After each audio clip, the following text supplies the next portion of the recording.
The oldest, most complete gospel book on earth is in Ethiopia.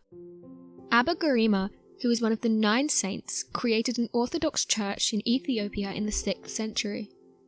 The Ethiopian church was built by King Masqal. The church is called Abba Garima Monastery. Inside the monastery were 2 Garima Gospels, Garima 1 and Garima 2. The Garima Gospels had a manuscript that was used in the year 500. Judging by the year the manuscript was composed, it's been noted by historians that this is the oldest and most complete gospel book. Abba Garima, whom the gospel book was named after, didn't originate from Ethiopia. History has it that he migrated to Ethiopia from Syria in 494 CE. His arrival at Ethiopia didn't come in silence, as his name was soon spread like wildfire. Abba Garima, who was a Christian, began to perform what seemed like a miracle to the people of Axum. He healed the sick and turned the people to Christians. It was during this time history reported that Abba Garima started writing and completed the Gospel book. History also revealed that the Garima Gospel was written in a single day. One question is, how is that possible? It was said that the sun refused to set until the book was complete. This was believed to be a sign that God loved Abba Garima. One report states that the images, symbols and writings were that of Egyptian. This isn't an issue as the book has now been translated. One interesting thing to note is that this book is full of mysteries. Apart from the fact that the book could be regarded as the first version of bookbinding, the book has withstood a lot of tragedies and environmental disaster. Some of these are fires and invasions. The Abba Garima Monastery church was engulfed in fire in the year 1930 and badly damaged the building. Interestingly though, the book didn't go down with the flames. This has caused some to suggest that the book is protected by God. It's currently displayed inside a glass case in the monastery church in Ethiopia. Another interesting discovery is that of a book made of human skin. This book can be found at Harvard University. Over the years, some mysterious books have been discovered.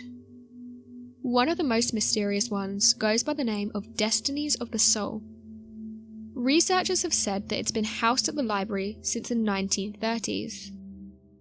It's said that Dr. Booland was given the book by a friend. It's then reported that he bound the book with skin from the body of a female patient. Further studies have suggested that the patient passed away from natural causes. Bill Lane, who is the director of the Harvard Mass Spectrometry, said the following: "The analytical data makes it very unlikely that the source could be anything other than human. It's the outside of this book that makes it unique. It was always assumed that this book had human skin on it, but over the years researchers have debunked some of these books, saying that instead of human skin, it's actually animal skin. This one, however, was confirmed by experts. It's not just this book that's been found at Harvard Library. It turns out that employees came across 3 books that had strange covers. They described the books as having a smooth feeling and being a little shiny. Some described the books as being similar to leather, but less shiny. It turns out though that scientists wanted to confirm what these books are made of, and they decided to carry out a series of tests.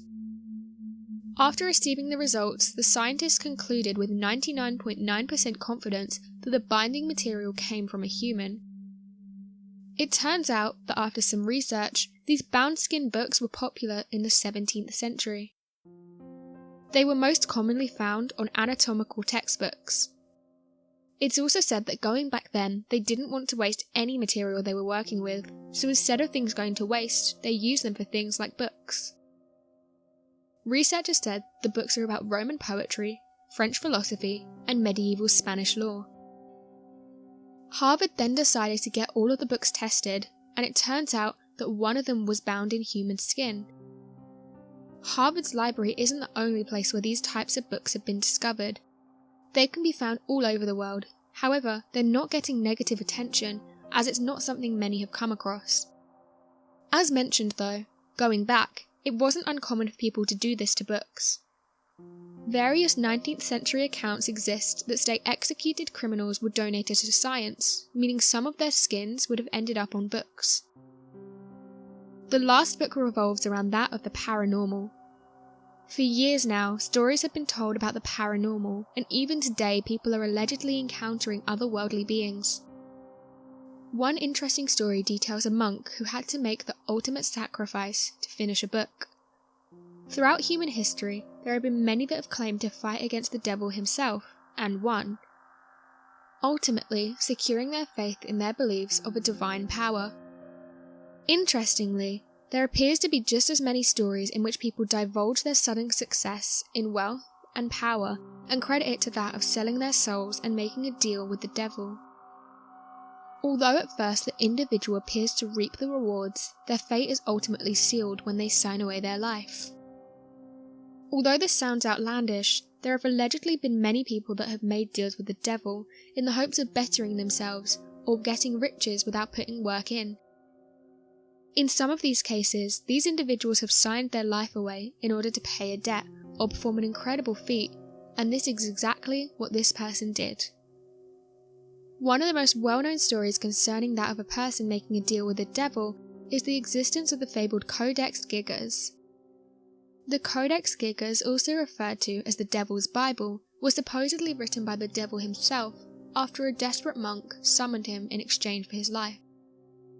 According to the legend, back in 2013 AD, a monastery in Bohemia that made up the Monks of the Black Cloth, a radical Christian group of whom devoted their belief to God by performing gruesome acts of starvation, isolation, and self-mutilation, accepted the terms outlined by one monk who promised to write the greatest book in a single night. The reason for this promise was due to the fact that the monk of the monastery had broken such a sacred rule of their monastery that the sin itself was covered up.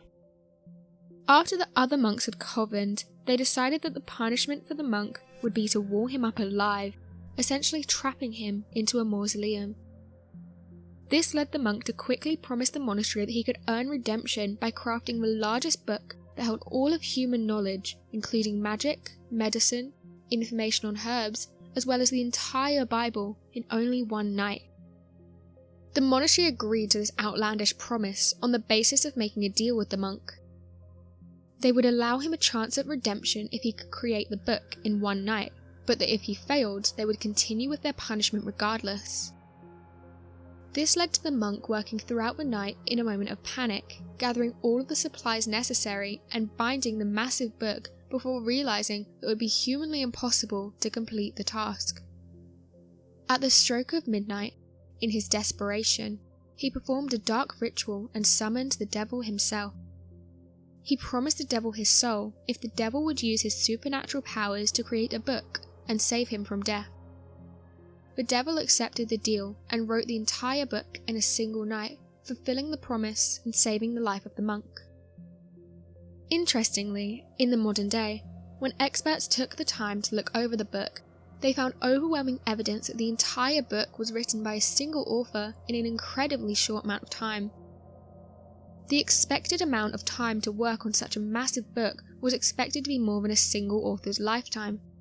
However, the entire piece has a consistent style of writing of which is only possible to accomplish by having a lone author, using the same type of ink made in the same way, as is common with books with a single author, and has an entire page of a drawing of the devil as a reference to the credit of the author. The eerie drawing has caused some to speculate the story is true and that the devil drew his self-image in order to prove he was the real author of the book. So what do you make of these mysterious books? Be sure to leave your questions and answers in the comment section below, and help us to grow this community whilst working to solve these unexplained mysteries. Thank you for watching, and don't forget to subscribe for more videos.